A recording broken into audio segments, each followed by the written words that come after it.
मेरे प्रिय आत्मन, प्रेम क्या है? जीना और जानना तो आसान है, लेकिन कहना बहुत कठिन है। जैसे कोई मछली से पूछे कि सागर क्या है, तो मछली कह सकती है ये है सागर, ये रहा, चारों तरफ वही है। लेकिन कोई पूछे कि कहो क्या है, बताओ मत, तो बहुत कठिन हो जाएगा मछली को। आदमी के जीवन में भी जो श्रेष्ठ है, सुंदर है और सत्य है, उसे जिया जा सकता, जाना जा सकता, हुआ जा सकता, लेकिन कहना बहुत मुश्किल है। और दुर्घटना और दुर्भाग्य यह है कि जिसमें जिया जाना चाहिए, जिसमें हुआ जाना चाहिए, उसके संबंध में मनुष्य जाति 5-6 हजार वर्ष से केवल बातें कर रही है।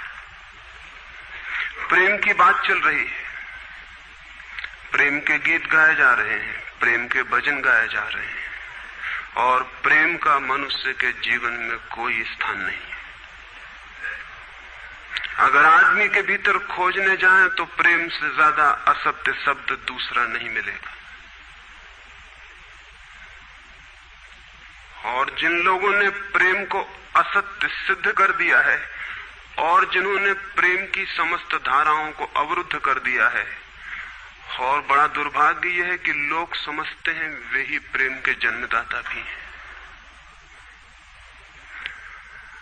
धर्म प्रेम की बातें करता है, लेकिन आज तक जिस प्रकार का धर्म मनुष्य जाति के ऊपर दुर्भाग्य की भांति छाया हुआ है, उस धर्म ने ही मनुष्य के जीवन से प्रेम के सारे द्वार बंद कर दिए। और न इस संबंध में पूरब और पश्चिम में कोई फर्क है, न हिंदुस्तान में और न अमेरिका में कोई फर्क है।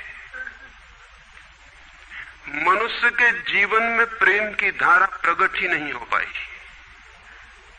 और नहीं हो पाई तो हम दोष देते हैं कि मनुष्य ही बुरा है, इसलिए नहीं प्रकट हो पाई। हम दोष देते हैं कि ये मन ही जहर है, इसलिए प्रकट नहीं हो पाई। मन जहर नहीं है, और जो लोग मन को जहर कहते रहे, उन्होंने ही प्रेम को जहरीला कर दिया, प्रेम को प्रकट नहीं होने दिया। मन जहर हो कैसे सकता है? इस जगत में कुछ भी जहर नहीं है। परमात्मा के सारे उपक्रम में कुछ भी विष नहीं है, सब अमृत है। लेकिन आदमी ने सारे अमृत को जहर कर लिया है, और इस जहर करने में शिक्षक, साधु संत और तथाकथित धार्मिक लोगों का सबसे ज्यादा हाथ है। इस बात को थोड़ा समझ लेना जरूरी है, क्योंकि अगर ये बात दिखाई न पड़े तो मनुष्य के जीवन में कभी भी प्रेम भविष्य में भी नहीं हो सकेगा। क्योंकि जिन कारणों से प्रेम नहीं पैदा हो सका है, उन्हीं कारणों को हम प्रेम प्रकट करने के आधार और कारण बना रहे हैं। हालतें ऐसी हैं कि गलत सिद्धांतों को अगर हजारों वर्ष तक दोहराया जाए तो फिर हम ये भूल ही जाते हैं कि सिद्धांत गलत है, और दिखाई पड़ने लगता है कि आदमी गलत है, क्योंकि उन सिद्धांतों को पूरा नहीं कर पा रहा है। मैंने सुना है एक सम्राट के महल के नीचे से एक पंखा बेचने वाला गुजरता था और जोर से चिल्ला रहा था कि अनूठे और अद्भुत पंखे मैंने निर्मित किए हैं। ऐसे पंखे कभी भी नहीं बनाए गए, ये पंखे कभी देखे भी नहीं गए हैं। सम्राट ने खिड़की से झांक के देखा कि कौन है जो अनूठे पंखे ले आया। सम्राट के पास सब तरह के पंखे थे, दुनिया के कोने कोने में जो मिल सकते थे। और नीचे देखा, गलियारे में खड़ा हुआ एक आदमी, साधारण 2-2 पैसे के पंखे होंगे, और चिल्ला रहा है कि अनूठे, अद्वितीय। उस आदमी को ऊपर बुलाया और पूछा कि इन पंखों में क्या खूबी है, दाम क्या है इन पंखों के? उस पंखे वाले ने कहा कि महाराज, दाम ज्यादा नहीं है, पंखे को देखते हुए दाम बहुत कम है, सिर्फ 100 रुपए का पंखा है। सम्राट ने कहा 100 रुपए? ये 2 पैसे का पंखा जो बाजार में जगह जगह मिलता है, 100 रुपए दाम, क्या है इसकी खूबी? उस आदमी ने कहा खूबी ये पंखा 100 वर्ष चलता है, 100 वर्ष के लिए गारंटी है, 100 वर्ष से कम में खराब नहीं होता है। सम्राट ने कहा इसको देख के तो ऐसा लगता है कि सप्ताह भी चल जाए, पूरा तो मुश्किल है। धोखा देने की कोशिश कर रहे हो, सरासर बेईमानी, और वो भी सम्राट के सामने। उस आदमी ने कहा आप मुझे भली भांति जानते हैं, इसी गलिहारे में रोज पंखे बेचता हूं, 100 रुपए दाम है इसके, और अगर 100 वर्ष न चले तो जिम्मेदार मैं हूं, रोज तो नीचे मौजूद होता हूं, और फिर आप सम्राट हैं, आपको धोखा देके जाऊंगा कहां। वो पंखा खरीद लिया गया। सम्राट को विश्वास तो न था, लेकिन आश्चर्य भी था कि यह आदमी सरासर झूठ बोल रहा है, किस बल पर बोल रहा है। पंखा 100 रुपए में खरीद लिया गया और उससे कहा कि 7वें दिन तुम उपस्थित हो जाना। 2-4 दिन में ही पंखे की डंडी बाहर निकल गई, 7वें दिन तो वो बिल्कुल मुर्दा हो गए। लेकिन सम्राट ने सोचा कि शायद पंखे वाला आएगा नहीं, लेकिन ठीक समय पर 7वें दिन वो पंखे वाला हाजिर हो गया। उसने कहा कहो महाराज।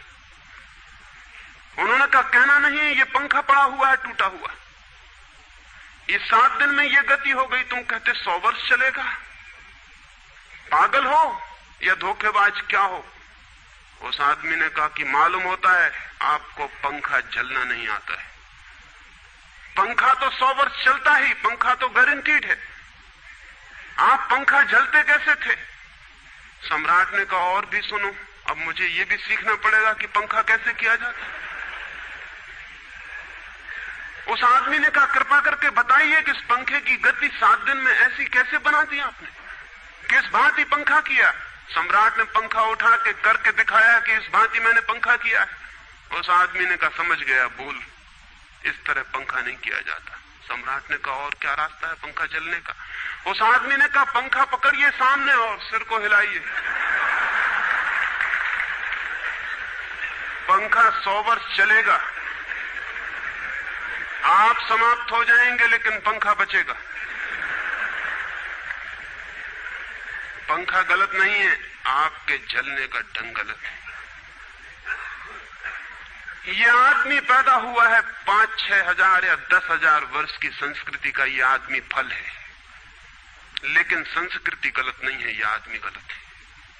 आदमी मरता जा रहा है रोज, और संस्कृति की दुहाई चलती चली जाती है कि महान संस्कृति, महान धर्म, महान सब कुछ, और उसका ये फल है। आदमी उसी संस्कृति से गुजरा है और ये परिणाम है उसका। लेकिन नहीं, आदमी गलत है और आदमी को बदलना चाहिए अपने को। और कोई कहने की हिम्मत नहीं उठाता कि कहीं ऐसा तो नहीं है कि 10,000 वर्षों में जो संस्कृति और धर्म आदमी को प्रेम से नहीं भर पाए, वो संस्कृति और धर्म गलत हो।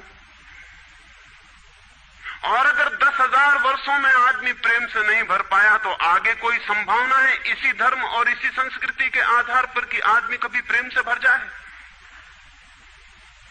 10,000 वर्षों में जो नहीं हो पाया, वो आगे भी 10,000 वर्षों में होने वाला नहीं है, क्योंकि आदमी यही है, कल भी यही होगा। आदमी हमेशा से यही है और हमेशा यही होगा। और संस्कृति और धर्म जिनके हम नारे दिए चले जाते हैं, संतों और महात्माओं की जिनकी दुहाइयां दिए चले जाते हैं, सोचने के लिए हम तैयार नहीं कि कहीं हमारा बुनियादी चिंतन की दिशा ही तो गलत नहीं है। मैं कहना चाहता हूं कि वो गलत है, और गलत सबूत है ये आदमी। और क्या सबूत होता है? एक बीज को हम बोएं और फल जहरीले और कड़वे हों, तो क्या सब सिद्ध होता है? सिद्ध होता है कि वो बीज जहरीला और कड़वा रहा होगा।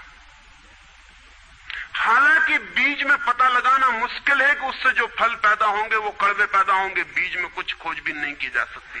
बीज को तोड़ो फोड़ो, कोई पता नहीं चल सकता कि इससे जो फल पैदा होंगे वो कड़वे होंगे। बीज को वो 100 वर्ष लग जाएंगे, वृक्ष होगा, बड़ा होगा, आकाश में फैलेगा, तब फल आएंगे और तब पता चलेगा कि वे कड़वे। 10,000 वर्ष में संस्कृति और धर्म के जो बीज बोए गए हैं, ये आदमी उसका फल है और ये कड़वा है और घृणा से भरा हुआ है। लेकिन उसी की दुहाई दिए चले जाते हैं हम और सोचते हैं उससे प्रेम हो जाए। मैं आपसे कहना चाहता हूं उससे प्रेम नहीं हो सकता है, क्योंकि प्रेम के पैदा होने की जो बुनियादी संभावना है, धर्मों ने उसकी ही हत्या कर दी है और उसमें ही जहर घोल दिया है। मनुष्य से भी ज्यादा प्रेम पशुओं और पक्षियों में और पौधों में दिखाई पड़ता है, जिनके पास न कोई संस्कृति है न कोई धर्म है। संस्कृत और सुसंस्कृत और सभ्य मनुष्यों की बजाय असभ्य और जंगल के आदमी में ज्यादा प्रेम दिखाई पड़ता है, जिसके पास न कोई विकसित धर्म है, न कोई सभ्यता है, न कोई संस्कृति है। जितना आदमी सभ्य, सुसंस्कृत और तथाकथित धर्मों के प्रभाव में मंदिरों और चर्चों में प्रार्थना करने लगता, उतना ही प्रेम से शून्य क्यों होता चला जाता? जरूर कुछ कारण है, और दो कारणों पर मैं विचार करना चाहता हूं। अगर वे ख्याल में आ जाएं तो प्रेम के अवरुद्ध स्रोत टूट सकते हैं और प्रेम की गंगा बह सकती है। वो हर आदमी के भीतर है, उसे कहीं से लाना नहीं है। प्रेम कोई ऐसी बात नहीं है कि कहीं खोजने जाना है उसे, वो है, वो प्राणों की प्यास है हर एक के भीतर, वो प्राणों की सुगंध है प्रत्येक के भीतर, लेकिन चारों तरफ से परकोटा है उसके और वो प्रकट नहीं हो पाती। सब तरफ पत्थर की दीवार है और वो झरने नहीं फूट पाते। तो प्रेम की खोज और प्रेम की साधना कोई पॉजिटिव, कोई विधायक खोज और साधना नहीं है कि हम जाएं और कहीं प्रेम सीख लें। एक मूर्तिकार एक पत्थर को तोड़ रहा था,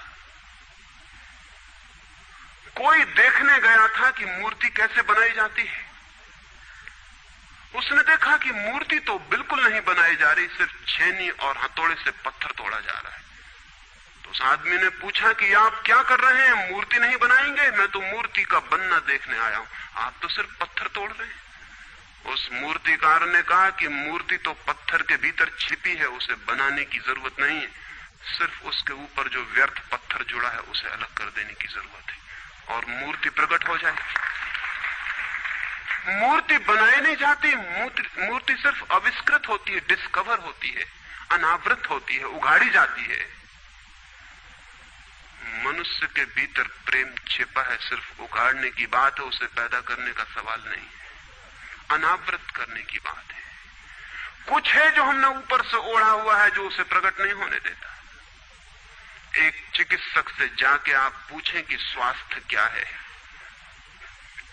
और दुनिया का कोई चिकित्सक नहीं बता सकता कि स्वास्थ्य क्या है। बड़े आश्चर्य की बात है, स्वास्थ्य पर ही तो सारा चिकित्सा शास्त्र खड़ा है, सारी मेडिकल साइंस खड़ी है, और कोई नहीं बता सकता कि स्वास्थ्य क्या है। लेकिन चिकित्सक से पूछें कि स्वास्थ्य क्या है, तो वो कहेगा बीमारियों के बाबत हम बता सकते हैं कि बीमारियां क्या हैं, उनके लक्षण हमें पता है, एक एक बीमारी का अलग अलग परिभाषा हमें पता है। स्वास्थ्य का हमें कोई भी पता नहीं है। इतना हम कह सकते हैं कि जब कोई बीमारी नहीं होती तो जो होता है वो स्वास्थ्य है। स्वास्थ्य तो मनुष्य के भीतर छिपा है, इसलिए मनुष्य की परिभाषा के बाहर है।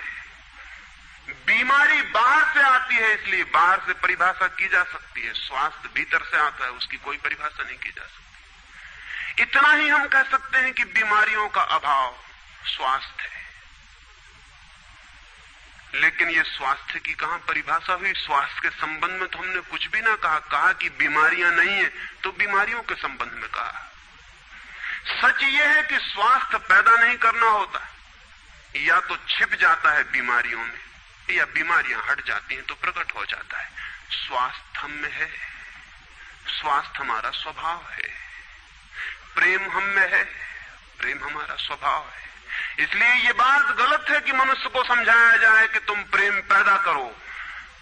सोचना यह है कि प्रेम पैदा क्यों नहीं हो पा रहा है, बाधा क्या है, अड़चन क्या है, कहां रुकावट डाल दी गई। अगर कोई भी रुकावट ना हो तो प्रेम प्रकट होगा ही। उसे सिखाने की और समझाने की कोई भी जरूरत नहीं है। अगर मनुष्य के ऊपर गलत संस्कृति और गलत संस्कार की धाराएं और बाधाएं न हो तो हर आदमी प्रेम को उपलब्ध होगा ही, ये अनिवार्यता है। प्रेम से कोई बच ही नहीं सकता, प्रेम स्वभाव है। गंगा बहती है हिमालय से, बहेगी गंगा, उसके प्राण है, उसके पास जल है, वो बहेगी और सागर को खोज ही लेगी। न किसी पुलिस वाले से पूछेगी, न किसी पुरोहित से पूछेगी कि सागर कहां है।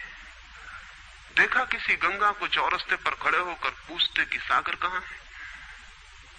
उसके प्राणों में है छिपी सागर की खोज और ऊर्जा है, तो पहाड़ तोड़ेगी, मैदान तोड़ेगी और पहुंच जाएगी सागर तक। सागर कितने ही दूर हो, कितना ही छिपा हो, खोज ही लेगी। और कोई रास्ता नहीं है, कोई गाइड बुक नहीं है कि जिससे पता लगा ले कि कहां से जाना है, लेकिन पहुंच जाती है। लेकिन बांध बांध दिए जाएं, चारों तरफ परकोटे उठा दिए जाएं, प्रकृति की बाधाओं को तोड़ के तो गंगा सागर तक पहुंच जाती है, लेकिन अगर आदमी की इंजीनियरिंग की बाधाएं खड़ी कर दी जाएं तो हो सकता है गंगा सागर तक न पहुंच पाए। ये भेद समझ लेना जरूरी है। प्रकृति की कोई भी बाधा असल में बाधा नहीं है, इसलिए गंगा सागर तक पहुंच जाती है, हिमालय को काट के पहुंच जाती है। लेकिन अगर आदमी इजाद करे, इंतजाम करे, तो गंगा को सागर तक नहीं भी पहुंचने दे सकता है। प्रकृति का तो एक सहयोग है, प्रकृति तो एक हार्मनी है। वहां जो बाधा भी दिखाई पड़ती है वो भी शायद शक्ति को जगाने के लिए चुनौती है। वहां जो विरोध भी दिखाई पड़ता है वो भी शायद भीतर प्राणों में जो छिपा है उसे प्रकट करने के लिए बुलावा है। वहां शायद कोई बाधा नहीं है। वहां हम बीज को दबाते हैं जमीन में,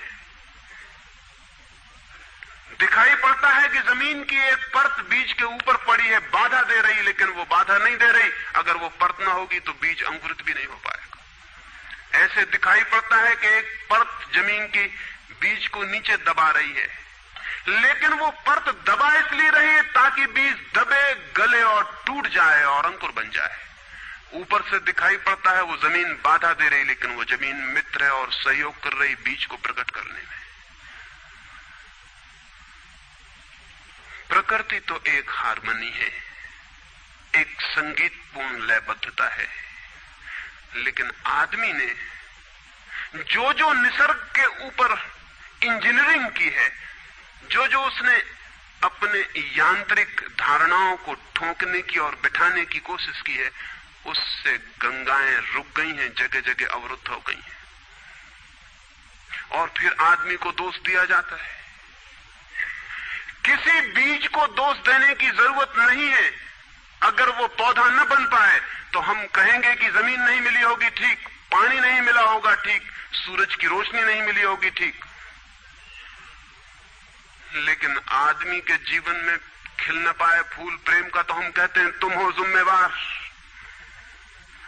और कोई नहीं कहता कि भूमि ना मिली होगी, ठीक, पानी ना मिला होगा, ठीक, सूरज की रोशनी ना मिली होगी, ठीक, इसलिए यह आदमी का पौधा अवरुद्ध रह गया, विकसित नहीं हो पाया, फूल तक नहीं पहुंच पाया। मैं आपसे कहना चाहता हूं कि बुनियादी बाधाएं आदमी ने खड़ी की हैं। प्रेम की गंगा तो बह सकती है और परमात्मा के सागर तक पहुंच सकती है। आदमी बना उसलिए है कि वो बहे और प्रेम बहे और परमात्मा तक पहुंच जाए, लेकिन हमने कौन सी बाधाएं खड़ी कर दी? पहली बात, आज तक मनुष्य की सारी संस्कृतियों ने सेक्स का, काम का, वासना का विरोध किया है। इस विरोध ने मनुष्य के भीतर प्रेम के जन्म की संभावना तोड़ दी, नष्ट कर दी। इस निषेध ने, क्योंकि सच्चाई यह है कि प्रेम की सारी यात्रा का प्राथमिक बिंदु काम है, सेक्स है। प्रेम की यात्रा का जन्म गंगोत्री, जहां से गंगा पैदा होगी प्रेम की, वो सेक्स है, वो काम है। और उसके सब दुश्मन है, सारी संस्कृतियां और सारे धर्म और सारे गुरु और सारे महात्मा। तो गंगोत्री पर ही चोट कर दी, वहीं रोक दिया। पाप है काम, अधम है काम, जहर है काम। और हमने सोचा भी नहीं कि काम की ऊर्जा ही, सेक्स एनर्जी ही अंततः प्रेम में परिवर्तित होती और रूपांतरित होती। प्रेम का जो विकास है वो काम की शक्ति का ही ट्रांसफॉर्मेशन है, वो उसी का रूपांतरण है। एक कोयला पड़ा हो और आपको ख्याल भी नहीं आएगा कि कोयला ही रूपांतरित होकर हीरा बन जाता है। हीरे और कोयले में बुनियादी रूप से कोई भी फर्क नहीं है। हीरे में भी वही तत्व हैं जो कोयले में है, और कोयला हजारों वर्ष की प्रक्रिया से गुजर के हीरा बन जाता है। लेकिन कोयले की कोई कीमत नहीं है। उसे कोई घर में रखता भी है तो ऐसी जगह जहां दिखाई न पड़े, और हीरे को लोग छातियों पर लटका के घूमते कि वो दिखाई पड़े। और हीरा और कोयला एक ही है, लेकिन कोई दिखाई नहीं पड़ता कि इन दोनों के बीच अंतर संबंध है, एक यात्रा है। कोयले की शक्ति ही हीरा बनती है, और अगर आप कोयले के दुश्मन हो गए, जो कि हो जाना बिल्कुल आसान है क्योंकि कोयले में कुछ भी नहीं दिखाई पड़ता, तो हीरे के पैदा होने की संभावना भी समाप्त हो गई, क्योंकि कोयला ही हीरा बन सकता था। सेक्स की शक्ति ही, काम की शक्ति ही प्रेम बनती है, लेकिन उसके विरोध में सारे दुश्मन हैं उसके। अच्छे आदमी उसके दुश्मन, और उसके विरोध ने प्रेम के अंकुर भी नहीं फूटने दिए, और जमीन से प्रथम से पहली सीढ़ी से नष्ट कर दिया भवन को। फिर वो हीरा नहीं बन पाता कोयला, क्योंकि उसके बनने के लिए जो स्वीकृति चाहिए, जो उसका विकास चाहिए, जो उसको रूपांतरित करने की प्रक्रिया चाहिए, उसका सवाल ही नहीं उठता। जिसके हम दुश्मन हो गए, जिसके हम शत्रु हो गए, जिससे हमारी द्वंद्व की स्थिति बन गई और जिससे हम निरंतर लड़ने लगे, अपनी ही शक्ति से आदमी को लड़ा दिया गया है, सेक्स की शक्ति से आदमी को लड़ा दिया गया है। और शिक्षाएं दी जाती हैं कि द्वंद्व छोड़ना चाहिए, कॉन्फ्लिक्ट छोड़नी चाहिए, लड़ना नहीं चाहिए। और सारी शिक्षाएं बुनियाद में सिखा रही हैं कि लड़ो, मन जहर है तो मन से लड़ो, जहर से तो लड़ना पड़ेगा। सेक्स पाप है तो उससे लड़ो। और ऊपर से कहा जा रहा है कि द्वंद्व छोड़ो। जिन शिक्षाओं के आधार पर मनुष्य द्वंद्व से भर रहा है, वही शिक्षाएं दूसरी तरफ कह रही हैं कि द्वंद्व छोड़ो। एक तरफ आदमी को पागल बनाओ और दूसरी तरफ पागल खाने खोलो कि उनका इलाज करना है। एक तरफ कीटाणु फैलाओ बीमारियों के, और फिर अस्पताल खोलो कि बीमारियों का इलाज यहां किया जाता है। एक बात समझ लेनी जरूरी है संबंध में, मनुष्य कभी भी काम से मुक्त नहीं हो सकेगा। काम उसके जीवन का प्राथमिक बिंदु है, उसी से जन्म होता है। परमात्मा ने काम की शक्ति को ही, सेक्स को ही सृष्टि का मूल बिंदु स्वीकार किया है। और परमात्मा जिसे पाप नहीं समझ रहा, महात्मा उसे पाप बता रहे हैं। अगर परमात्मा उसे पाप समझता है तो परमात्मा से बड़ा पापी इस पृथ्वी पर, इस जगत में, इस विश्व में कोई भी नहीं है। फूल खिला हुआ दिखाई पड़ रहा है। कभी सोचा है कि फूल का खिल जाना भी सेक्सुअल एक्ट है? फूल का खिल जाना भी काम की एक घटना है, वासना की एक घटना है। फूल में है क्या उसके खिल जाने में? उसके खिल जाने में कुछ भी नहीं है। वे बिंदु हैं, पराग के, वीरी के कण हैं, जिन्हें तितलियां उड़ा के दूसरे फूलों पे ले जाएंगी और नया जन्म देंगी। एक मोर नाच रहा है और कवि गीत गा रहे हैं, और संत भी देख के प्रसन्न होंगे, लेकिन उन्हें ख्याल नहीं कि नृत्य एक सेक्सुअल एक्ट है। मोर पुकार रहा है अपनी प्रेयसी को या अपने प्रेमी को, वो नृत्य किसी को रिझाने के लिए। पपीहा गीत गा रहा है, कोयल बोल रही है। एक आदमी जवान हो गया है, एक युवती सुंदर होकर विकसित हो गई है। वो सब की सब सेक्सुअल एनर्जी की अभिव्यक्तियां हैं। वो सब का सब काम का ही रूपांतरण है। वो सब का सब काम की ही अभिव्यक्ति, काम की ही अभिव्यंजना है। सारा जीवन, सारी अभिव्यक्ति, सारी फ्लावरिंग काम की है। और उस काम के खिलाफ संस्कृति और धर्म आदमी के मन में जहर डाल रहे हैं, उससे लड़ाने की कोशिश कर रहे हैं। मौलिक शक्ति से मनुष्य को उलझा दिया है लड़ने के लिए, इसलिए मनुष्य दीनहीन, प्रेम से रिक्त और थोथा और नाकुछ हो गया है। काम से लड़ना नहीं है, काम के साथ मैत्री स्थापित करनी है और काम की धारा को और ऊंचाइयों तक ले जाना है। किसी ऋषि ने किसी वधू को 9 वर और वधू को आशीर्वाद देते हुए कहा था कि तेरे 10 पुत्र पैदा हों और अंततः तेरा पति तेरा 11वां पुत्र हो जाए।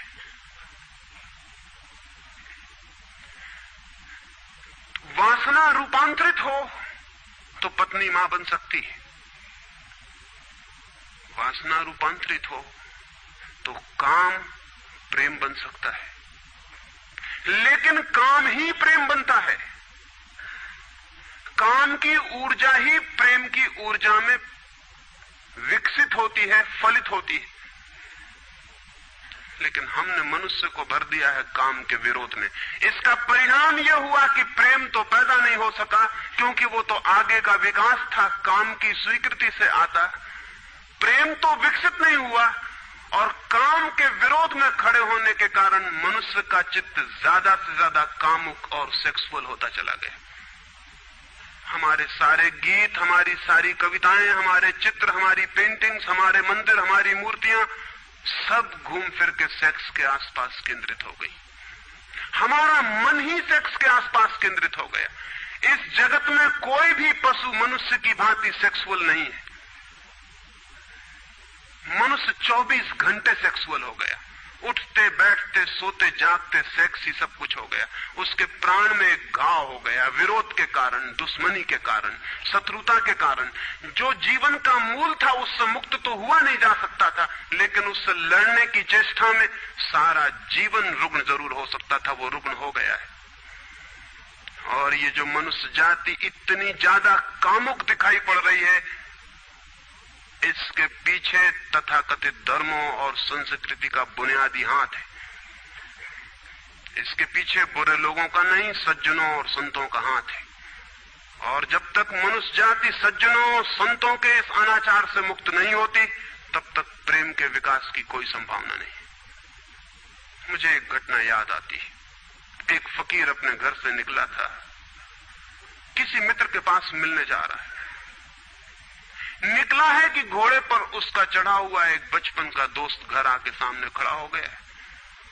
उसने कहा कि दोस्त तुम घर पे रुको, वर्षों से प्रतीक्षा करता था कि तुम आओगे तो बैठेंगे और बात करेंगे, और दुर्भाग्य कि मुझे किसी मित्र से मिलने जाना है, मैं वचन दे चुका हूं तो मैं वहां जाऊंगा, घंटे भर में जल्दी से जल्दी लौट आऊंगा, तब तक तुम विश्राम करो।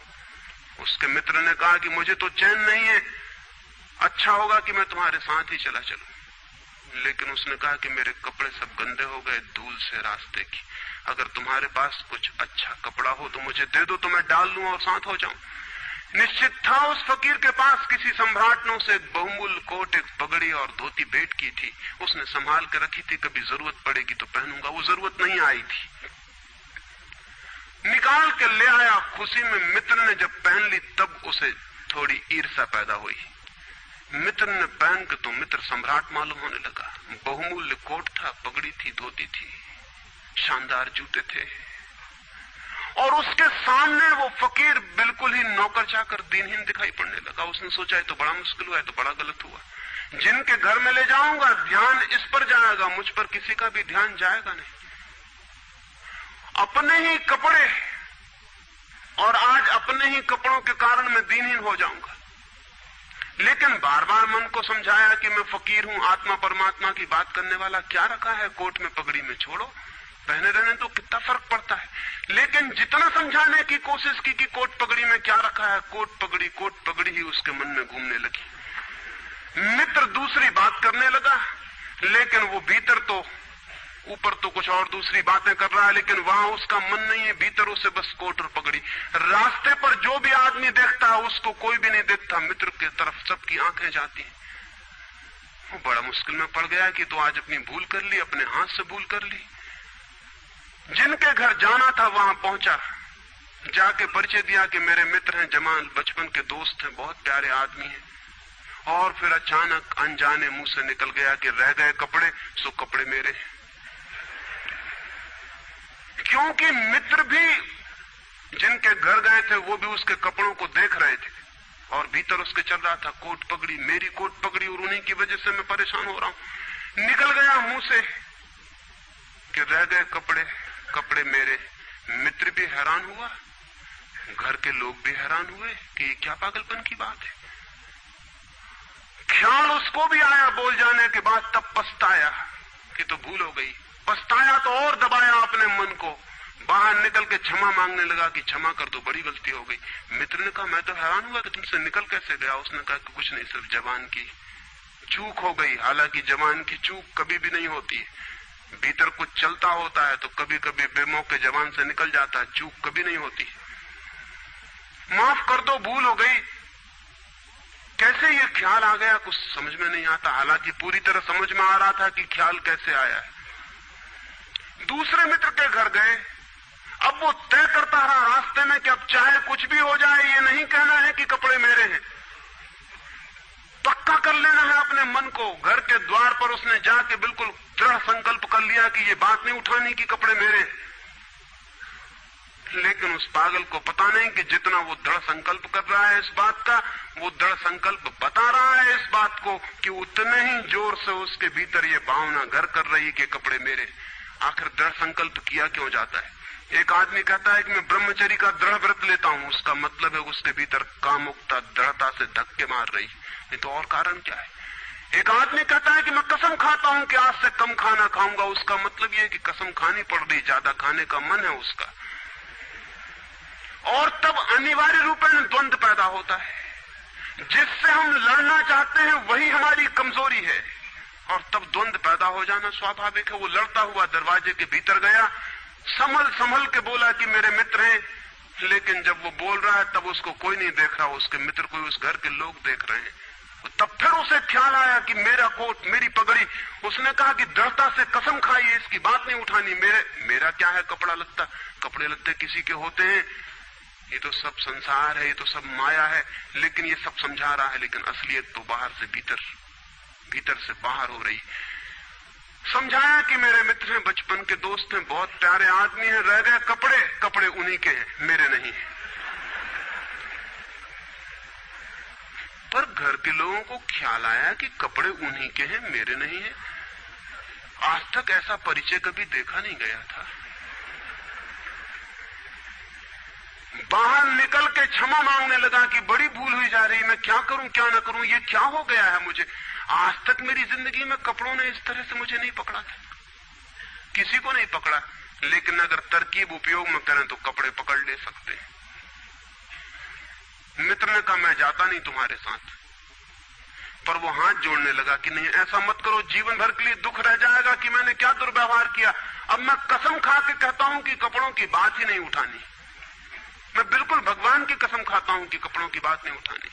और कसम खाने वालों से हमेशा सावधान रहना जरूरी है, क्योंकि जो भी कसम खाता है उसके भीतर उस कसम से भी मजबूत कोई बैठा है जिसके खिलाफ वो कसम खा रहा है। और वो जो भीतर बैठा है वो ज्यादा भीतर है, कसम ऊपर है और बाहर है। कसम चेतन मन से खाई गई है और जो भीतर बैठा है वो अचेतन की परतों तक समाया हुआ है। अगर मन के 10 हिस्से कर दें तो कसम एक हिस्से ने खाई है, 9 हिस्से उल्टा भीतर खड़ा हुआ है। ब्रह्मचर्य की कसम एक हिस्सा खा रहा है मन का, और 9 हिस्सा परमात्मा की दुहाई दे रहा है। वो जो परमात्मा ने बनाया है वो उसके लिए कहा चला जा रहा है, कहे चला जा रहा है। गए तीसरे मित्र के घर। अब उसने बिल्कुल ही अपनी सांसों तक पे संयम कर रखा है। संयमी आदमी बड़े खतरनाक होते हैं, क्योंकि उनके भीतर ज्वालामुखी उबल रहा है और ऊपर से वो संयम साधे हुए हैं। और इस बात को स्मरण रखना कि जिस चीज को साधना पड़ता है, साधने में इतना श्रम लग जाता है कि साधना पूरे वक्त हो नहीं सकती, फिर शिथिल होना पड़ेगा, विश्राम करना पड़ेगा। अगर मैं जोर से मुट्ठी बांध लूं तो कितनी देर बांधे रख सकता हूं? 24 घंटे। जितने जोर से बांधूंगा उतने ही जल्दी थक जाऊंगा और मुट्ठी खुल जाएगी। जिस चीज में भी श्रम करना पड़ता है, जितना ज्यादा श्रम करना पड़ता है उतने जल्दी थकान आ जाती, शक्ति खत्म हो जाती और उल्टा होना शुरू हो जाता है। मुट्ठी बांधी जितने जोर से उतने ही जल्दी मुट्ठी खुल जाएगी। मुट्ठी खुली रखी जा सकती है 24 घंटे, लेकिन बांध के नहीं रखी जा सकती है। जिस काम में श्रम पड़ता है उस काम को आप जीवन नहीं बना सकते, कभी सहज नहीं हो सकता वो काम। श्रम पड़ेगा, फिर विश्राम का वक्त आएगा ही। इसलिए जितना सदा हुआ संत होता है उतना ही खतरनाक आदमी होता है, क्योंकि उसका विश्राम का वक्त आएगा। 24 घंटे में घंटे भर को उसे शिथिल होना पड़ेगा, उसी बीच दुनिया भर के पाप उसके भीतर खड़े हो जाएंगे, नरक सामने आ जाएगा। तो उसने बिल्कुल ही अपने को सांस सांस रोक लिया और कहा कि अब कसम खाता हूं कि इन कपड़ों की बात ही नहीं उठानी। लेकिन आप सोच लें उसकी हालत, अगर आप थोड़े बहुत भी धार्मिक आदमी होंगे तो आपको अपने अनुभव से भी पता चल सकता है कि उसकी क्या हालत हुई होगी। अगर आपने कसम खाई हो, व्रत लिए हो, संकल्प साधे हो, तो आपको भली भांति पता होगा कि भीतर क्या हालत हो जाती है। भीतर गया उसके माथे से पसीना चू रहा है, इतना श्रम पड़ रहा है। मित्र डरा हुआ है उसके पसीने को देखकर कि वो उसकी सब नसें खिंची हुई हैं। वो बोल रहा है एक एक शब्द कि मेरे मित्र हैं, बड़े पुराने दोस्त हैं, बहुत अच्छे आदमी हैं। और एक क्षण को वो रुका, जैसे भीतर से कोई जोर का धक्का आया हो और सब बह गया, बाढ़ आ गई और सब बह गया। और उसने कह के रह गए कपड़े की बात, तो मैंने कसम खा ली है कि कपड़े की बात ही नहीं करनी।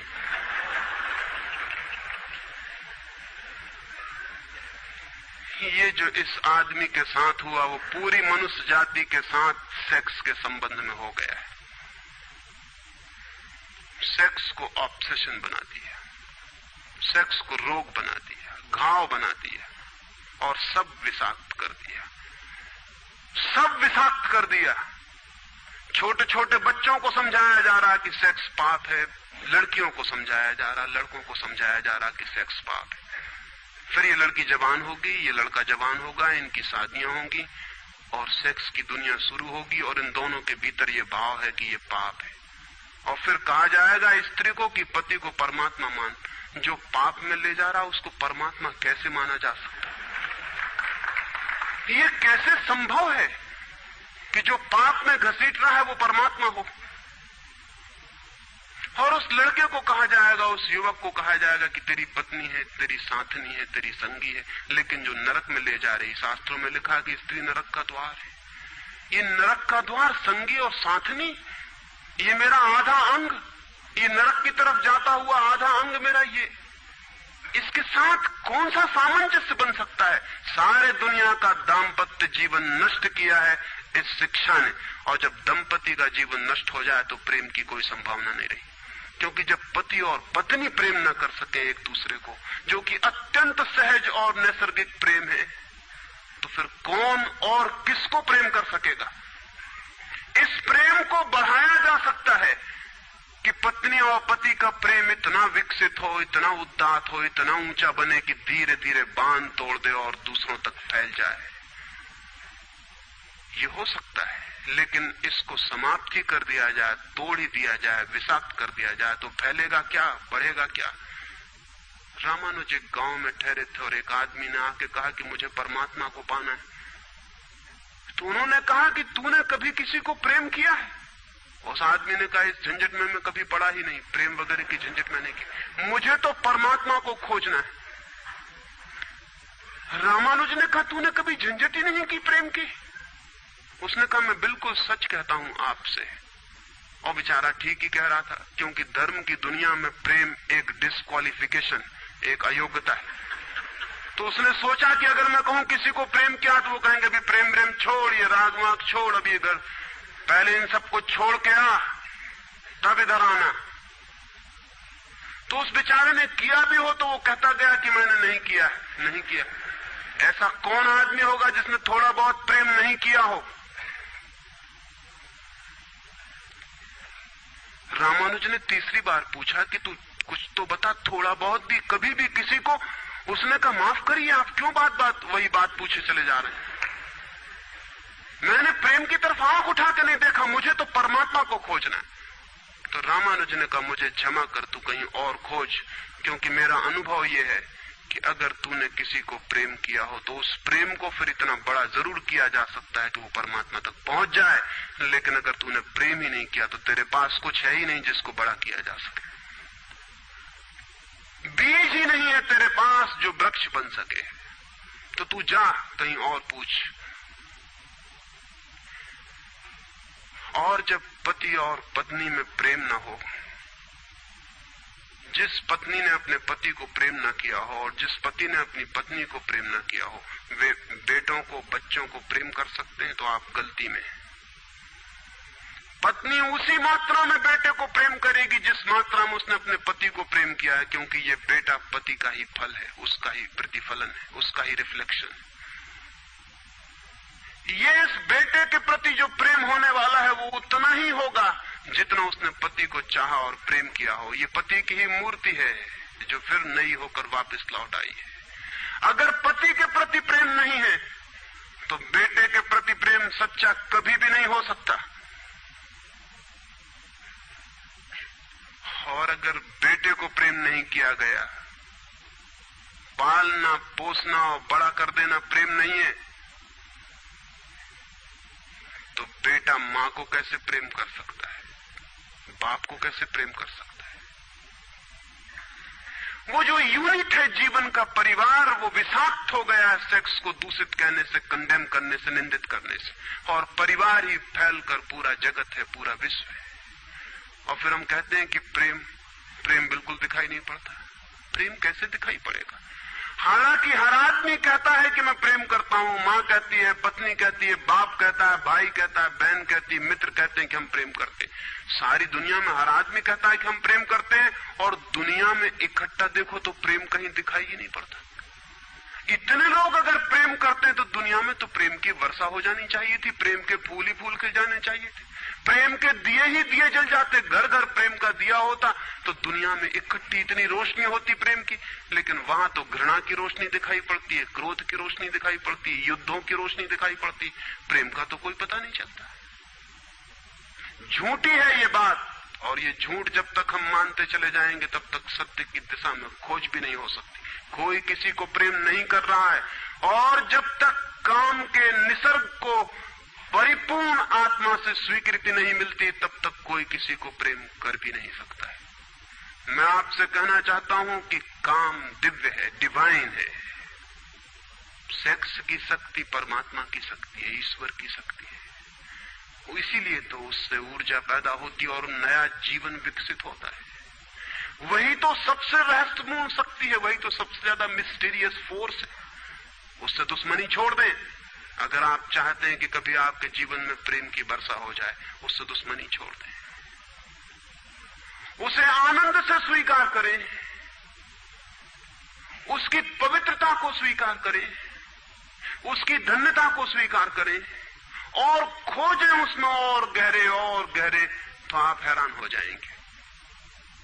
जितनी पवित्रता से काम की स्वीकृति होगी उतना ही काम पवित्र होता चला जाता है, और जितनी अपवित्रता और पाप की दृष्टि से काम से विरोध होगा, काम उतना ही पापपूर्ण और कुरूप होता चला जाता है। जब कोई अपनी पत्नी के पास ऐसे जाए जैसे कोई मंदिर के पास जाता है, जब कोई पत्नी अपने पति के पास ऐसे जाए जैसे सच में कोई परमात्मा के पास जाता है, क्योंकि जब दो प्रेमी काम से निकट आते हैं, जब वे संभोग से गुजरते हैं, तब सच में ही वे परमात्मा के मंदिर के निकट से गुजर रहे हैं।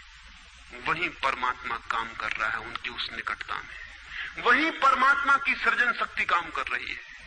और मेरी अपनी दृष्टि यह है कि मनुष्य को समाधि का, ध्यान का जो पहला अनुभव मिला हो कभी भी मनुष्य के इतिहास में, तो वो संभोग के क्षण में मिला है और कभी नहीं। संभोग के क्षण में ही पहली बार ये स्मरण आया है आदमी को कि इतने आनंद की वर्षा हो सकती है। और जिन्होंने सोचा, जिन्होंने मेडिटेट किया, जिन लोगों ने काम के संबंध पर और मैथुन पर चिंतन किया और ध्यान किया, उन्हें यह दिखाई पड़ा कि काम के क्षण में, मैथुन के क्षण में, संभोग के क्षण में मन विचारों से शून्य हो जाता है। एक क्षण को मन के सारे विचार रुक जाते हैं, और वो विचारों का रुक जाना और वो मन का ठहर जाना ही आनंद की वर्षा का कारण होता है। तब उन्हें सीक्रेट मिल गया, राज मिल गया कि अगर मन को विचारों से मुक्त किया जा सके किसी और विधि से भी, तो भी इतना ही आनंद मिल सकता है। और तब समाधि और योग की सारी व्यवस्थाएं विकसित हुई, जिनमें ध्यान और सामायिक और मेडिटेशन और प्रेयर, इनकी सारी व्यवस्थाएं विकसित हुई। इन सब के मूल में संभोग का अनुभव है। और फिर मनुष्य को अनुभव हुआ कि बिना संभोग में जाए भी चित्त शून्य हो सकता है, और जो रस की अनुभूति संभोग में हुई थी वो बिना संभोग के भी बरस सकती है।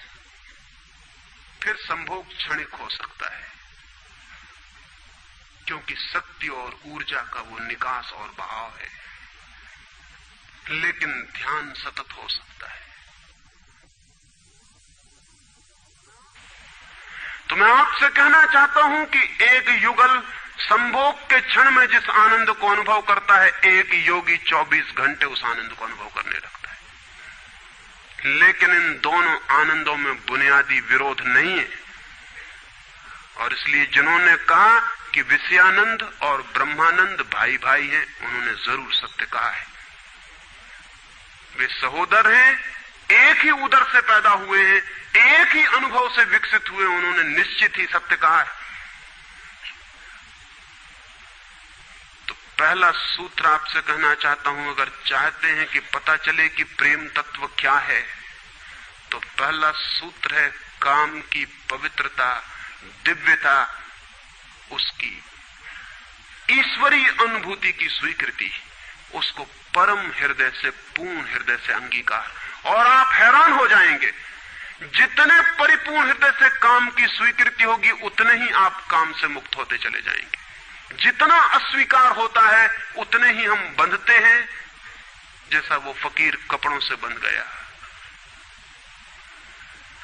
जितना स्वीकार होता है, उतने हम मुक्त होते हैं।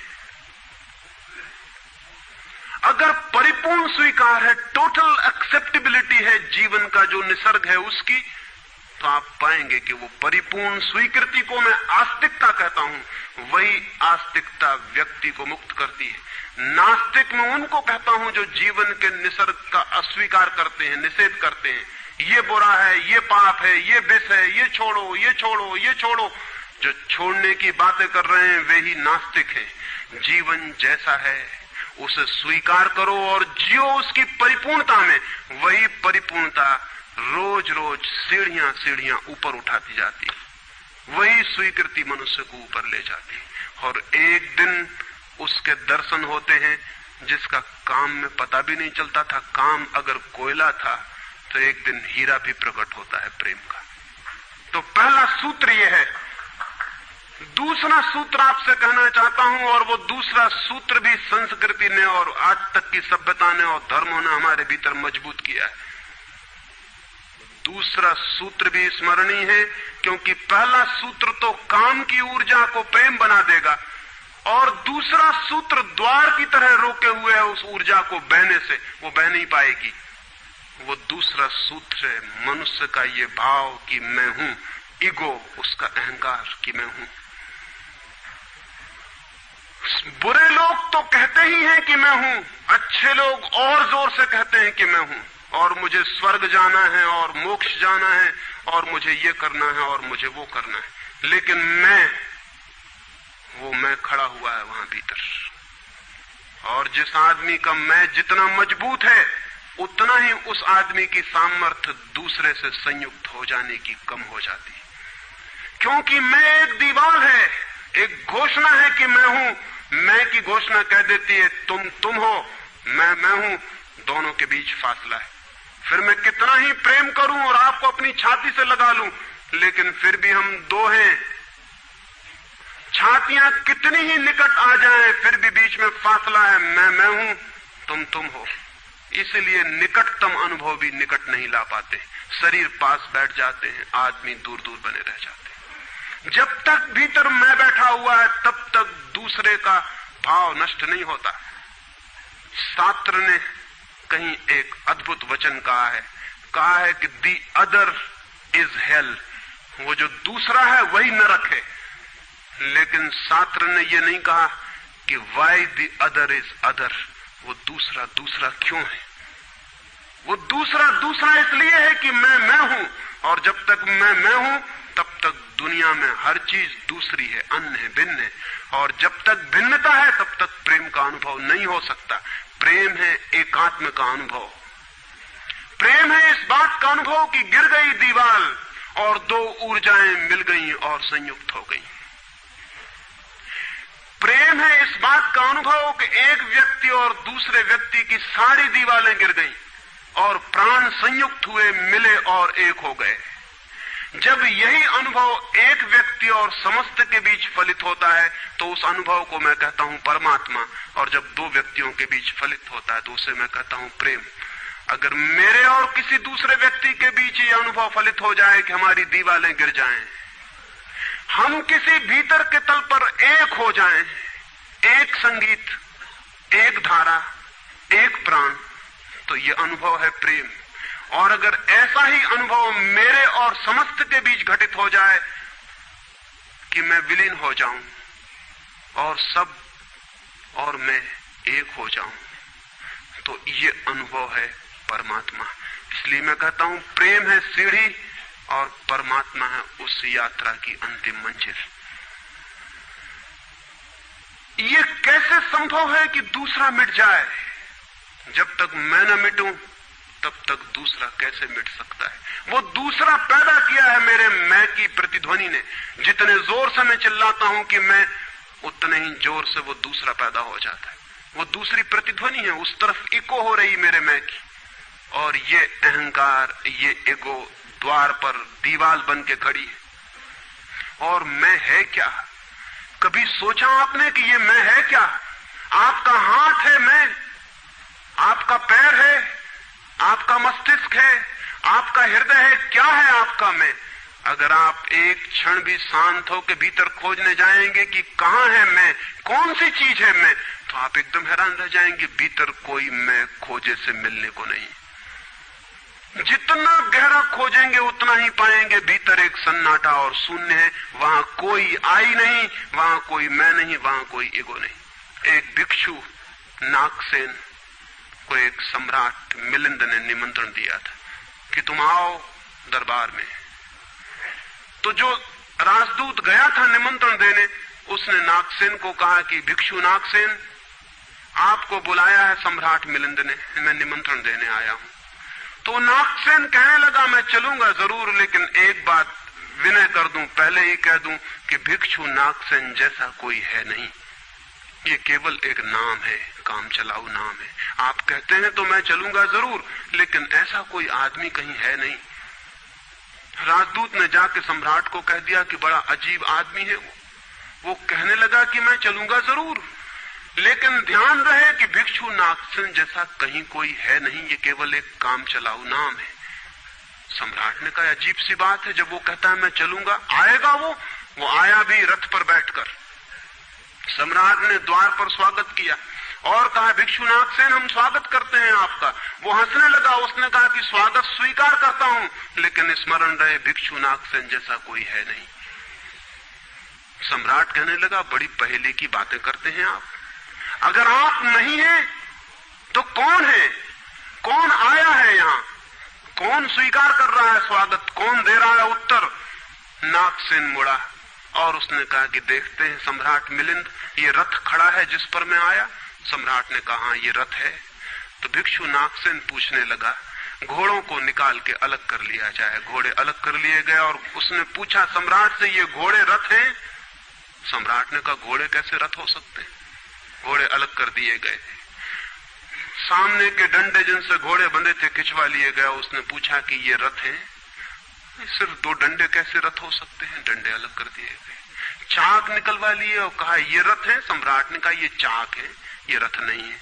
और एक एक अंग रथ का निकलता चला गया और एक एक अंग पर सम्राट को कहना पड़ा कि नहीं ये रथ नहीं है। फिर आखिर पीछे शून्य बच गया, वहां कुछ भी न बचा। भिक्षु नागसेन पूछने लगा रथ कहां है अब? रथ कहां है अब? और जितनी चीजें मैंने निकाली तुमने कहा ये भी रथ नहीं, ये भी रथ नहीं, ये भी रथ नहीं, अब रथ कहां है? तो सम्राट चौंक के खड़ा रह गया। रथ पीछे बचा भी नहीं था और जो चीजें निकल गई थी उनमें कोई रथ था भी नहीं। तो वो भिक्षु कहने लगा समझे आप, रथ एक जोड़ था, रथ कुछ चीजों का संग्रह मात्र था। रथ का अपना होना नहीं है कोई, ईगो नहीं है कोई। रथ एक जोड़ है।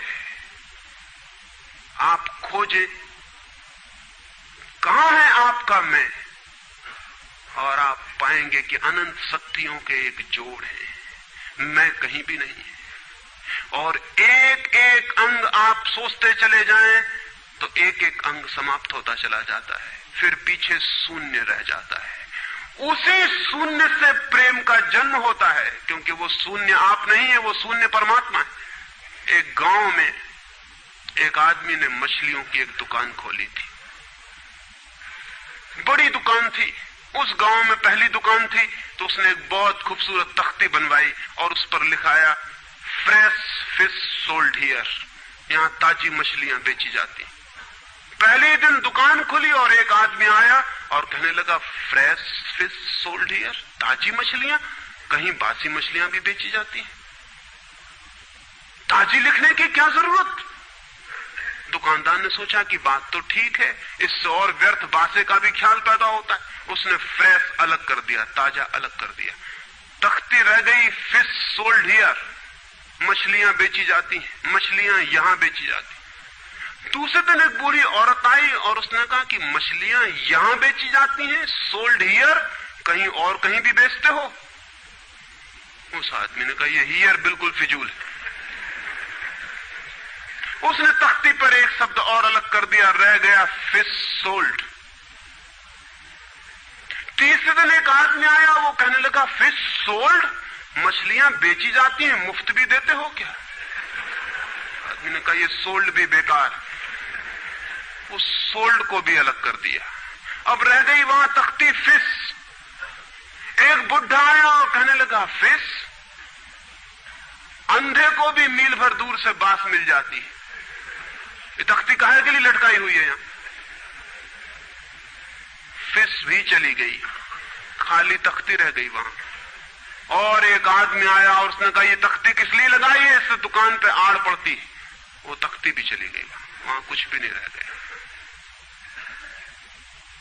इलिमिनेशन होता गया, एक एक चीज हटती चली गई, पीछे जो शेष रह गया शून्य।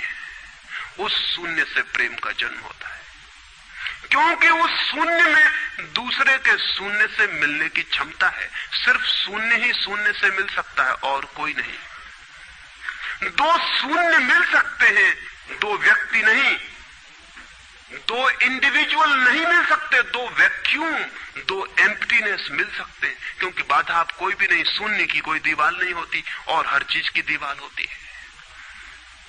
तो दूसरी बात स्मरणीय है, व्यक्ति जब मिटता है नहीं रह जाता, पाता है कि हूं ही नहीं, जो है वो मैं नहीं हूं, जो है वो सब है। तब द्वार गिरता है, दीवार टूटती है और तब वो गंगा बहती है जो भीतर छिपी है और तैयार है। वो शून्य की प्रतीक्षा कर रही कि कोई शून्य हो जाए तो उससे बह उठूं। हम एक कुआं खोदते हैं, पानी भीतर है, पानी कहीं से लाना नहीं होता, लेकिन बीच में मिट्टी पत्थर पड़े हैं, उनको निकाल के बाहर कर देते हैं। करते क्या है हम? करते हैं हम एक शून्य बनाते हैं, एक खाली जगह बनाते हैं, एक एम्प्टीनेस बनाते हैं। कुआं खोदने का मतलब है खाली जगह बनाना, ताकि खाली जगह में जो भीतर छिपा हुआ पानी है वो प्रकट होने के लिए जगह पा जाए, स्पेस पा जाए। वो भीतर है, उसको जगह चाहिए प्रकट होने को, जगह नहीं मिल रही, भरा हुआ है कुआं मिट्टी पत्थर से। मिट्टी पत्थर हमने अलग कर दिए, वो पानी उबल के बाहर आ गया। आदमी के भीतर प्रेम भरा हुआ है, स्पेस चाहिए, जगह चाहिए जहां वो प्रकट हो जाए। और हम भरे हुए हैं अपने मैं से। हर आदमी चिल्लाया चला जा रहा है मैं, और स्मरण रखें जब तक आपकी आत्मा चिल्लाती है मैं, तब तक आप मिट्टी पत्थर से भरे हुए कुएं हैं। आपके कुएं में प्रेम के झरने नहीं फूटेंगे, नहीं फूट सकते। मैंने सुना है एक बहुत पुराना वृक्ष था, आकाश में सम्राट की तरह उसके हाथ फैले हुए थे। उस पर फूल आते थे तो दूर दूर से पक्षी सुगंध लेने आते, उस पर फल लगते थे तो तितलियां उड़ती। उसकी छाया, उसके फैले हाथ, हवाओं में उसका वो खड़ा रूप आकाश में बड़ा सुंदर था। एक छोटा बच्चा उसकी छाया में रोज खेलने आता था। उस बड़े वृक्ष को उस छोटे बच्चे से प्रेम हो गया। बड़ों को छोटों से प्रेम हो सकता है, अगर बड़ों को पता ना हो कि हम बड़े हैं। वृक्ष को कोई पता नहीं था कि मैं बड़ा हूं। ये पता सिर्फ आदमी को होता है, इसलिए उसका प्रेम हो गया। अहंकार हमेशा अपने से बड़ों को प्रेम करने की कोशिश करता है। अहंकार हमेशा अपने से बड़ों से संबंध जोड़ता है। प्रेम के लिए कोई बड़ा छोटा नहीं, जो आ जाए उसी से संबंध जुड़ जाता है। वो एक छोटा सा बच्चा खेलता आता था उस वृक्ष के पास, उस वृक्ष का उससे प्रेम हो गया। लेकिन वृक्ष की शाखाएं ऊपर थीं, बच्चा छोटा था, तो वृक्ष अपनी शाखाएं उसके लिए नीचे झुका था ताकि वो फल तोड़ सके, फूल तोड़ सके। प्रेम हमेशा झुकने को राजी है, अहंकार कभी भी झुकने को राजी नहीं। अहंकार के पास जाएंगे तो अहंकार के हाथ और ऊपर उठ जाएंगे ताकि आप उन्हें छू न सके, क्योंकि जिसे छू लिया जाए वो छोटा आदमी है। जिसे न छुआ जा सके, दूर सिंहासन पर दिल्ली में हो, वो आदमी बड़ा आदमी है। वो वृक्ष के शाखाएं नीचे झुकाती जब वो बच्चा खेलता हुआ आता, और जब बच्चा उसके फूल तोड़ लेता तो वृक्ष बहुत खुश होता, उसके प्राण आनंद से भर जाते। प्रेम जब भी कुछ दे पाता है तब खुश हो जाता है, अहंकार जब भी कुछ ले पाता है तभी खुश होता है। फिर वो बच्चा बड़ा होने लगा, वो कभी उसकी छाया में सोता, कभी उसके फल खाता, कभी उसके फूलों का ताज बना के पहनता और जंगल का सम्राट हो जाता है। प्रेम के फूल जिसके पास भी बरसते हैं वही सम्राट हो जाता है, और जहां भी अहंकार गिरता है वहीं सब अंधकार हो जाता है, आदमी दीन और दरिद्र हो जाता है। वो लड़का फूलों का ताज पहनता और नाचता, और वृक्ष बहुत खुश होता, उसके प्राण आनंद से भर जाते, हवाएं सनसनाती और वो गीत गाता है। फिर लड़का और बड़ा हुआ, वो वृक्ष के ऊपर भी चढ़ने लगा, उसकी शाखाओं से झूलने भी लगा, वो उसकी शाखाओं पर विश्राम भी करता, और वृक्ष बहुत आनंदित होता। प्रेम आनंदित होता है जब प्रेम किसी के लिए छाया बन जाता है। अहंकार आनंदित होता है जब किसी की छाया छीन लेता है। लेकिन लड़का बड़ा होता चला गया, दिन बढ़ते चले गए। जब लड़का बड़ा हो गया तो उसे और दूसरे काम भी दुनिया में आ गए, महत्वाकांक्षाएं आ गई, उसे परीक्षाएं पास करनी थी, उसे मित्रों को जीतना था। वो फिर कभी कभी आता, कभी नहीं भी आता, लेकिन वृक्ष उसकी प्रतीक्षा करता कि वो आए, वो आए। उसके सारे प्राण पुकारते कि आओ आओ। प्रेम निरंतर प्रतीक्षा करता है कि आओ आओ। प्रेम एक प्रतीक्षा है, एक अवेटिंग है, लेकिन वो कभी आता कभी नहीं आता, तो वृक्ष उदास हो जाता है। प्रेम की एक ही उदासी है, जब वो बांट नहीं पाता तो उदास हो जाता है, जब वो दे नहीं पाता तो उदास हो जाता है। और प्रेम की एक ही धन्यता है कि जब वो बांट देता है, लुटा देता है, तो आनंदित हो जाता है। फिर लड़का और बड़ा होता चला गया, और वृक्ष के पास आने के दिन कम होते चले गए। जो आदमी जितना बड़ा होता चला जाता है महत्वाकांक्षा के जगत में, प्रेम के निकट आने की सुविधा उतनी ही कम होती चली जाती है। उस लड़के की एम्बिशन, महत्वाकांक्षा बढ़ रही थी, कहां वृक्ष, कहां जाना। फिर एक दिन वहां से निकलता था तो वृक्ष ने उसे कहा, सुनो। हवाओं में उसकी आवाज गूंजी कि सुनो, तुम आते नहीं, मैं प्रतीक्षा करता हूं, मैं तुम्हारे लिए प्रतीक्षा, राह करता हूं, राह देखता हूं, बाट जोता हूं। उस लड़के ने कहा, क्या है तुम्हारे पास जो मैं आऊं? मुझे रुपए चाहिए। हमेशा अहंकार पूछता है कि क्या है तुम्हारे पास जो मैं आऊं। अहंकार मांगता है कि कुछ हो तो मैं आऊं, ना कुछ हो तो आने की कोई जरूरत नहीं। अहंकार एक प्रयोजन है, एक पर्पस है। प्रयोजन पूरा होता हो तो मैं आऊं, अगर कोई प्रयोजन ना हो तो आने की जरूरत क्या है। और प्रेम निष्प्रयोजन है, प्रेम का कोई प्रयोजन नहीं। प्रेम अपने में ही अपना प्रयोजन है, वो बिल्कुल पर्पसलेस है। वृक्ष तो चौंक गया, उसने कहा कि तुम तभी आओगे जब मैं कुछ तुम्हें दे सकूं। मैं तुम्हें सब दे सकता हूं, क्योंकि प्रेम कुछ भी रोकना नहीं चाहता। जो रोक ले वो प्रेम नहीं है। अहंकार रोकता है, प्रेम तो बेशर्त दे देता। लेकिन रुपए मेरे पास नहीं है। ये रुपए तो सिर्फ आदमी की इजाद है, वृक्षों ने ये बीमारी नहीं पाली है।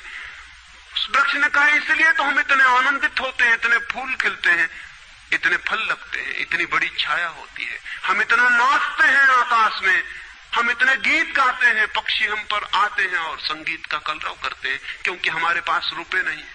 जिस दिन हमारे पास भी रुपए हो जाएंगे, हम भी आदमी जैसे दीनहीन मंदिरों में बैठ के सुनेंगे कि शांति कैसे पाई जाए, प्रेम कैसा पाया जाए। नहीं नहीं, हमारे पास रुपए नहीं है। तो उसने कहा फिर मैं क्या हूं तुम्हारे पास, जहां रुपए हैं मुझे वहां जाना पड़ेगा, मुझे रुपयों की जरूरत है। अहंकार रुपया मांगता है क्योंकि रुपया शक्ति है, अहंकार शक्ति मांगता है। उस वृक्ष ने बहुत सोचा, फिर उसे ख्याल आया तो तुम एक काम करो, मेरे सारे फलों को तोड़ के ले जाओ और बेच दो तो शायद रुपए मिल जाएं।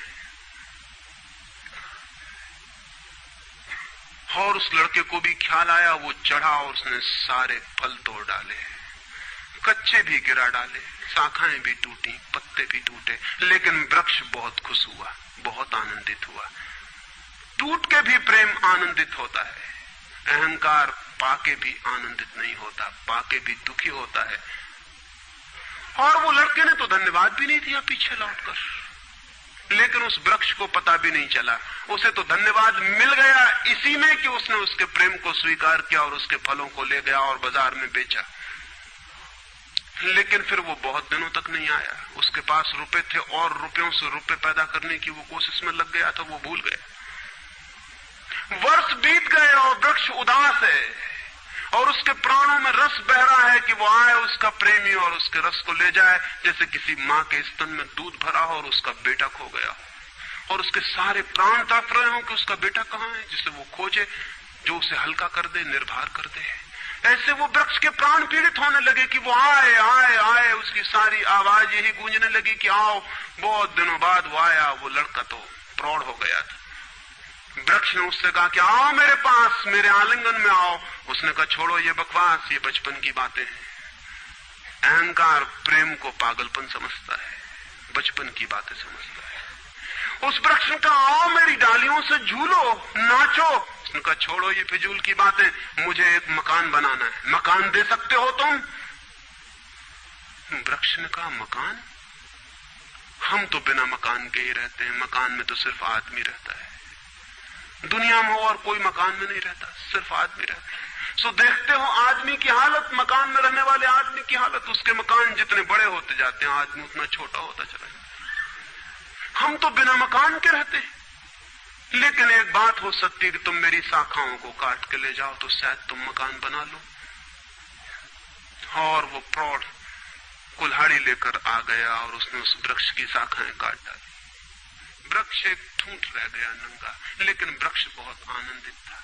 प्रेम सदा आनंदित है, चाहे उसके अंग भी कट जाएं, लेकिन कोई ले जाए, कोई ले जाए, कोई बांट ले, कोई सम्मिलित हो जाए, साझीदार हो जाए। और उस लड़के ने तो पीछे लौट के भी नहीं देखा, उसने मकान बना लिया। और वक्त गुजरता गया, वो ठूंठ रहा देखता, वो चिल्लाना चाहता, लेकिन अब उसके पास पत्ते भी नहीं थे, शाखाएं भी नहीं थी, हवाएं आती और वो बोल भी ना पाता, बुला भी ना पाता। लेकिन उसके प्राणों में तो एक ही गूंज थी कि आओ आओ। और बहुत दिन बीत गए, तब वो बूढ़ा आदमी हो गया था। वो बच्चा, वो निकल रहा था पास से, वृक्ष के पास आके खड़ा हो गया। तो वृक्ष ने पूछा क्या कर सकता हूं और मैं तुम्हारे लिए, तुम बहुत दिनों बाद आए। उसने कहा तुम क्या कर सकोगे, मुझे दूर देश जाना है धन कमाने के लिए, मुझे एक नाव की जरूरत है। तो उसने कहा तुम मुझे और काट लो तो मेरे इस पीड़ से नाव बन जाएगी और मैं बहुत धन्य होऊंगा कि मैं तुम्हारी नाव बन सकूं और तुम्हें दूर देश ले जा सकूं। लेकिन तुम जल्दी लौट आना और सकुशल लौट आना, मैं तुम्हारी प्रतीक्षा करूंगा। और उसने आरे से उस वृक्ष को काट डाला। तब वो एक छोटा सा ठूंठ रह गया और वो दूर यात्रा पर निकल गया। और वो ठूंठ भी प्रतीक्षा करता रहा कि वो आए आए, लेकिन अब उसके पास कुछ भी नहीं देने को। शायद वो नहीं आएगा, क्योंकि अहंकार वहीं आता है जहां कुछ पाने को है। अहंकार वहां नहीं जाता जहां कुछ पाने को नहीं। मैं उस ठूंठ के पास एक रात मेहमान हुआ था, तो वो ठूंठ मुझसे बोला कि वो मेरा मित्र अब तक नहीं आया और मुझे बड़ी पीड़ा होती, कहीं नाव डूब न गई हो, कहीं वो भटक ना गया हो, कहीं किसी दूसरे किनारे पर विदेश में कहीं भूल ना गया हो, कहीं वो डूब ना गया हो, कहीं वो समाप्त ना हो गया हो। एक खबर मुझे भर कोई ला दे, अब मैं मरने के करीब हूं, एक खबर भर आ जाए कि वो सकुशल है, फिर कोई बात नहीं, फिर सब ठीक है। अब तो मेरे पास देने को कुछ भी नहीं है, इसलिए बुलाऊं भी तो शायद वो नहीं आएगा, क्योंकि वो लेने की ही भाषा समझता है। अहंकार लेने की भाषा समझता है, प्रेम देने की भाषा है। इससे ज्यादा और कुछ मैं नहीं कहूंगा। जीवन एक ऐसा वृक्ष बन जाए और उस वृक्ष की शाखाएं अनंत तक फैल जाएं, सब उसकी छाया में हो और सब तक उसकी बाह फैल जाए, तो पता चल सकता है कि प्रेम क्या है। प्रेम का कोई शास्त्र नहीं है, न कोई परिभाषा है, न प्रेम का कोई सिद्धांत है। तो मैं बहुत हैरानी में था कि क्या कहूंगा आपसे कि प्रेम क्या है, तो बताना मुश्किल है। आके बैठ सकता हूं, अगर मेरी आंखों में दिखाई पड़ जाए तो दिखाई पड़ सकता है, अगर मेरे हाथों में दिखाई पड़ जाए तो दिखाई पड़ सकता है। मैं कह सकता हूं ये है प्रेम, लेकिन प्रेम क्या है?